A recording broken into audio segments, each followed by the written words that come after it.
हम आपको अंदर की बात बता दे, रहस्य की बात बता दे, बहुत ध्यान से सुनना।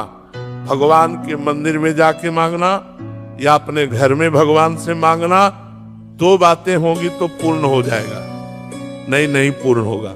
पहली बात, आपका भगवान से संबंध क्या है, आपने उस संबंध को माना कि नहीं माना, जाना कि नहीं जाना। अगर नहीं जाना तो नहीं पूर्ण होगी। दूसरी बात, आपका अनुष्ठान क्या है, आपका भजन क्या है, आपका साधन क्या है। साधना नहीं, संबंध नहीं, तो भगवान से इससे मांगो बिल्कुल नहीं सुनेंगे। भाव युक्त पुकार ही भगवान सुनते हैं। भाव बिन सुनी पुकारे मैं कभी सुनता नहीं। भाव पूरित टेर ही करती मुझे लाचार है। भाव का भूखा हूं मैं और भाव ही एक सार है। अगर भाव नहीं है, हे भगवान हमारा काम कर दे, तुम्हारे नौकर है भगवान, तुम्हारे कर्जदार है भगवान, तुमने जो कर्म किया उसको भोग।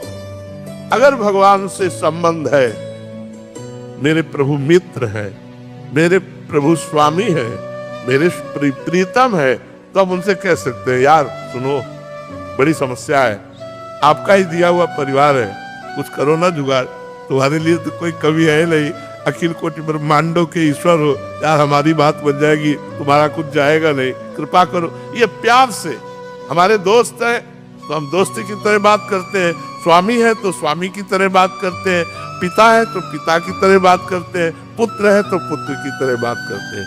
अब आप पूछ रहे हैं 1 लाख का हार का और जेब में नहीं है 25 पैसे, तो धक्का मार के ही भगा देगा।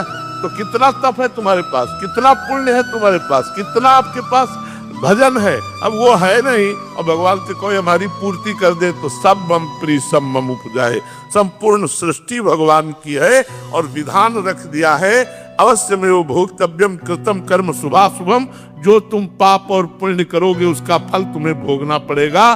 दुख या सुख तुम्हारे कर्म के अनुसार तुमको प्राप्त होगा। कर्म प्रधान विश्व रचि राखा और जो जस करे तास फल चाखा।